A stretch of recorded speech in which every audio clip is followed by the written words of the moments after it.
Hindi cartoon video में आपका स्वागत है।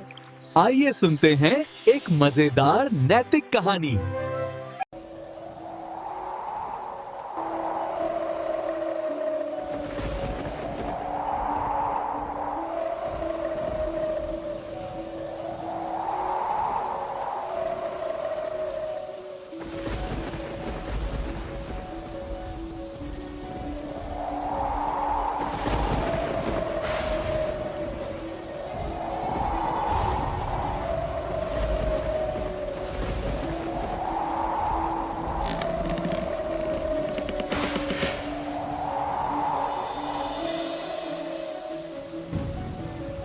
हे भगवान, आज तो कितना भयानक तूफान आया है। यदि इसी प्रकार बारिश होती रही तो मेरी तो सारी फसल नष्ट हो जाएगी। प्रकाश एक बहुत ही सच्चा और ईमानदार व्यक्ति था। वो अपने बूढ़े माता पिता के साथ इसी घर में रहता था। पूरी रात जोर जोर से बारिश और तूफान होता रहता है।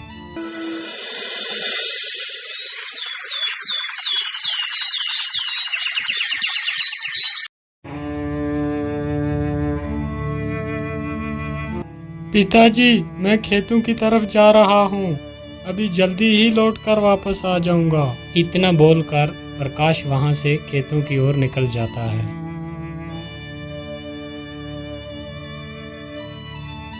प्रकाश चलते चलते फिर अपने खेतों के पास पहुंच ही जाता है और वो क्या देखता है कि उसकी अपनी सारी फसल जो थी वो नष्ट हो चुकी है।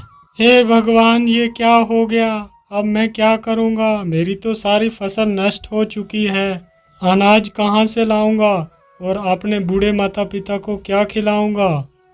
बेचारा प्रकाश वहाँ पेड़ के नीचे बैठकर बहुत देर तक रोता रहता है। हे भगवान, मेरे परिवार का सहारा बस ये खेत ही था। आज वो भी नष्ट हो गया। अब मैं क्या करूंगा?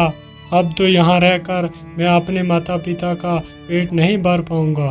मैं ऐसा करता हूँ, अपने बूढ़े माता पिता को साथ लेकर कहीं दूसरे गांव में चला जाता हूँ। इतना कहकर प्रकाश वहाँ से अपने घर की तरफ चल देता है।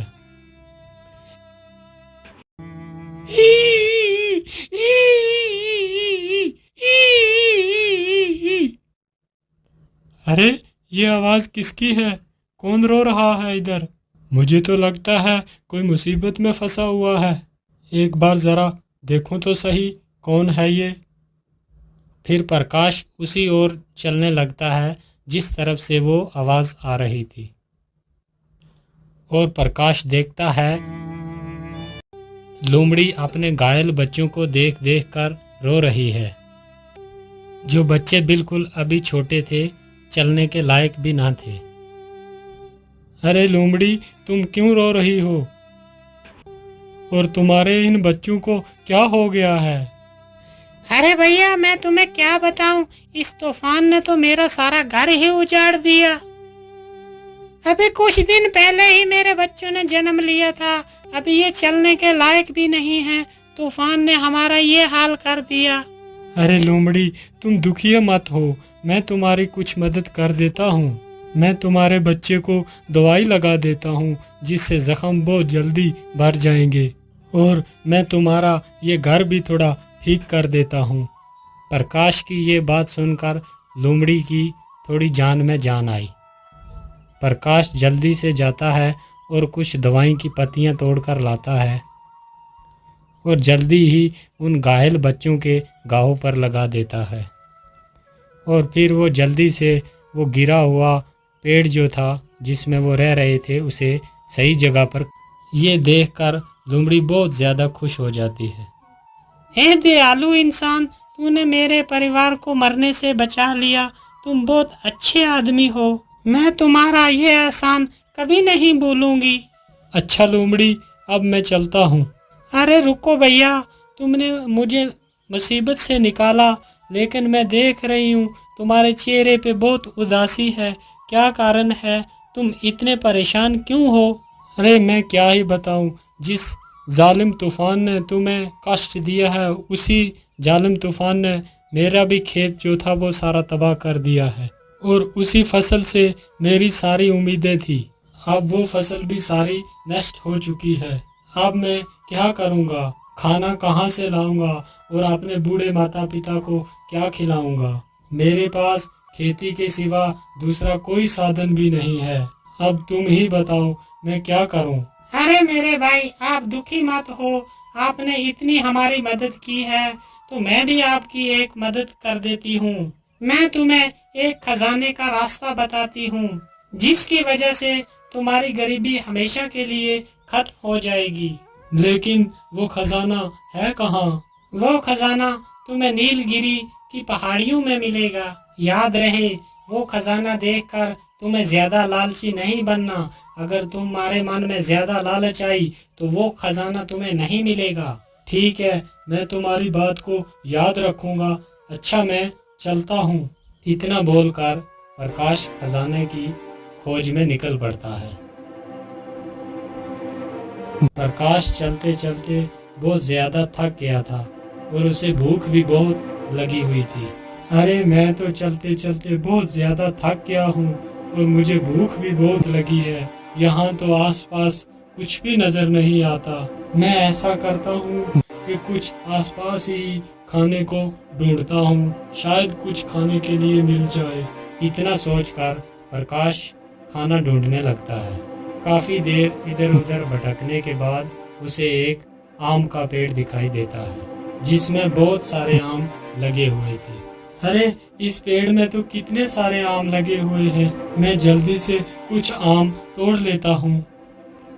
और प्रकाश जैसे ही उस आम की तरफ अपना हाथ बढ़ाता है तो पेड़ के सारे आम गायब हो जाते हैं।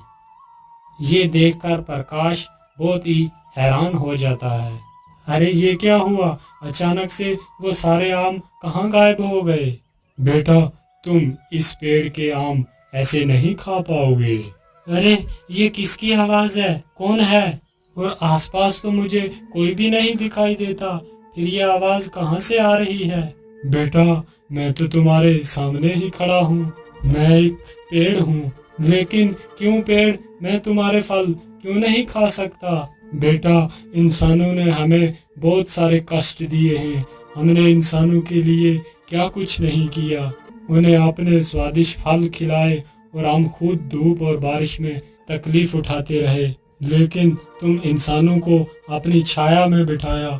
लेकिन बदले में तुम इंसानों ने हमारे लिए क्या किया? तुमने बारी बारी सारे पेड़ काट दिए हैं, जिसकी वजह से आज इतनी कड़कती धूप पड़ रही है। इसका कारण सिर्फ तुम ही हो। और इस गर्मी की वजह से हमें भी पर्याप्त पानी नहीं मिल रहा। इसकी वजह से हमारी तने भी सूख रहे हैं आहिस्ता आहिस्ता। अगर ऐसा ही चलता रहा तो जल्दी ही पृथ्वी का विनाश हो जाएगा। यदि इस विनाश को रोकना है, यदि कोई व्यक्ति एक पेड़ किसी मजबूरी के कारण काटता है तो उसके बदले कम से कम उसे 3 पेड़ लगाने होंगे, तभी हम इस पृथ्वी को सुरक्षित रख सकते हैं। लेकिन पेड़, मैं इसके लिए क्या कर सकता हूँ? बेटा, मैं तो किसी के पास जाकर ये बात नहीं बता सकता, लेकिन ईश्वर ने तो तुम्हें पैर दिए हैं। तुम हर एक व्यक्ति तक ये संदेश पहुँचाओ। ऐसा करने के लिए क्या तुम तैयार हो? तभी मैं तुम्हें फल खिला सकता हूँ। हाँ हाँ पेड़, ठीक है, मैं आपके इस संदेश को हर आदमी के पास पहुँचाऊंगा। प्रकाश की ये बात सुनकर पेड़ बहुत खुश हो जाता है और जल्दी से अपने कुछ फल नीचे गिरा देता है। और प्रकाश उन फलों को उठाकर तुरंत खाने लगता है। फलों को खाकर प्रकाश आगे जाने लगता है।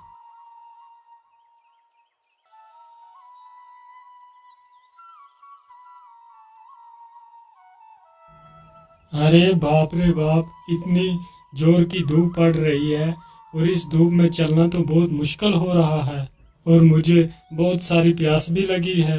लेकिन नदी तो पास में ही है, चलो थोड़ा सा पानी ही पी लेता हूँ। पानी पीकर जैसे तो सारी थकान दूर हो जाती है। अरे पानी के भीतर ये क्या है जो इतना चमक रहा है?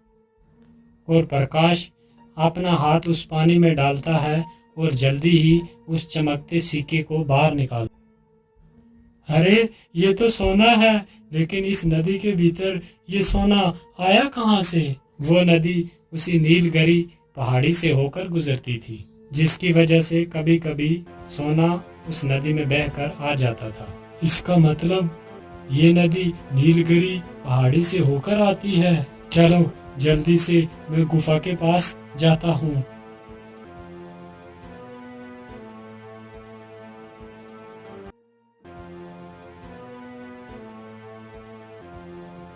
प्रकाश चलते चलते जल्दी ही नीलगिरी पहाड़ी के पास पहुंच जाता है। मैं इस गुफा के बीच तो आ गया, लेकिन खजाने का कुछ पता ही नहीं है कहाँ पर होगा। अरे ये क्या, एक पत्थर के नीचे से इतना सारा पानी कैसे आ रहा है?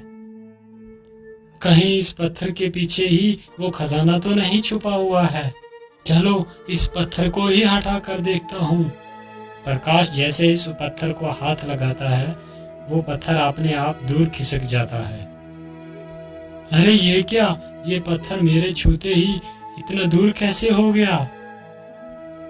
और देखता है गुफा की हर तरफ सोना ही सोना पड़ा हुआ है। अरे बाप रे बाप, यहाँ पर इतना सारा खजाना पड़ा हुआ है। कहीं मैं कोई सपना तो नहीं देख रहा? क्या ये हकीकत है? अरे नहीं नहीं, ये कोई सपना नहीं है, ये हकीकत ही में ही सोना है। चलो मैं अपनी जरूरत के हिसाब से ही सोना ले लेता हूँ।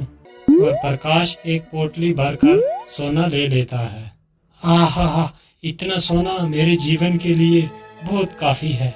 इतना कहकर प्रकाश सोने की पोटली अपने सिर पर रखकर वहां से निकल पड़ता है। रुक जाओ, कौन हो तुम और इस पोटली में क्या लेकर जा रहे हो? क्या हुआ, तुम कुछ बोल क्यों नहीं रहा? इस पोटली के भीतर क्या छुपा के रखा है तुमने? अरे सरदार, ये ऐसे आदमी नहीं बताएगा। हम इसकी पोटली छीनकर खुद ही देख लेते हैं कि इसकी पोटली के भीतर क्या रखा है। हाँ जोरावर सिंह, तुम जल्दी से इसकी पोटली छीन कर ले आओ। बेचारा प्रकाश डर जाता है और उस पोटली को उस डाकू को दे देता है। अरे वाह, इसमें तो बहुत सारा सोना है। अरे युवक, तुम्हें ये सोना कहाँ से मिला? जल्दी से बताओ, वरना मारे जाओगे। भाई, ये सोना तो मुझे इसी गुफा से ही मिला है। वहाँ पर तो ढेर सारा सोना पड़ा है। मैंने अपनी जरूरत के हिसाब से थोड़ा ही सोना लिया है। क्या कहा? इतना सारा सोना? और जिस सोने को हम वर्षों से ढूंढ रहे हैं, और वो सोना तुम्हें मिल गया? हाँ भाई, वो सोना मुझे ही मिला है। और चल जल्दी जल्दी, और वो बता मुझे सोना कहाँ पर है, नहीं तो तुम्हें मारकर इसी गुफा में दफना देंगे। ठीक है भाई, अब मुझे कुछ मत करना, मैं आपको उसी गुफा के अंदर ले चलता हूँ। और जल्दी से जाकर उस बड़े पत्थर के पास रुक जाता है। क्या हुआ, तुम यहाँ पर क्यों रुक गए? यहाँ पर तो कोई सोना नजर नहीं आ रहा। अरे भाई, इस पत्थर के पीछे ही तो वो खजाना छुपा हुआ है। क्या इस पत्थर के पीछे वो खजाना है? लेकिन तू इस पत्थर के पीछे गया कैसे, और तुमने अकेले ने ये रास्ते से हटाया कैसे? अरे दुष्ट, तू मुझे मूर्ख बना रहा है कि तूने अकेले ही नहीं ये इतना बड़ा पत्थर हटा लिया, जबकि हम सारे लोग मिलकर इस पत्थर को दिन भर नहीं हिला सके, और तूने इस पत्थर को अकेले ही हटा दिया। नहीं भाई, मैं झूठ नहीं बोल रहा, मैंने सचमुच अकेले ही इस पत्थर को हटाया था और इसके अंदर मैं गया था। यदि ऐसी ही बात है तो तू मेरे सामने ही इस पत्थर को हटा, जरा मैं भी तो देखूं कि तूने अकेले ही इतने बड़े पत्थर को कैसे हटा दिया। ठीक है भाई, मैं अभी इस पत्थर को हटाता हूँ। इतना कहकर प्रकाश जैसे ही उस पत्थर को छूता है, वो पत्थर अपने आप दूर खिसक जाता है। पत्थर दूर खिसकते ही गुफा का सारा खजाना साफ साफ दिखाई देता है। खजाना देखकर तीनों डाकू तो पागल ही हो जाते हैं। अरे वाह वाह वाह, इतना सारा खजाना है। आखिरकार ये सोना हमारे हाथ लग ही गया। अब तो हम ही इस सारे खजाने को उठाकर ले जाएंगे। डाकू के इतने बोलते ही गुफा का दरवाजा अपने आप बंद हो जाता है। तीनों दुष्ट डाकू उसी गुफा के अंदर फंस जाते हैं और प्रकाश अपनी उस सोने की पोटली को उठाता है और वहां से भाग जाता है और वो डाकू 3 के 3 अंदर ही उस गुफा के दम घुट के मर गए।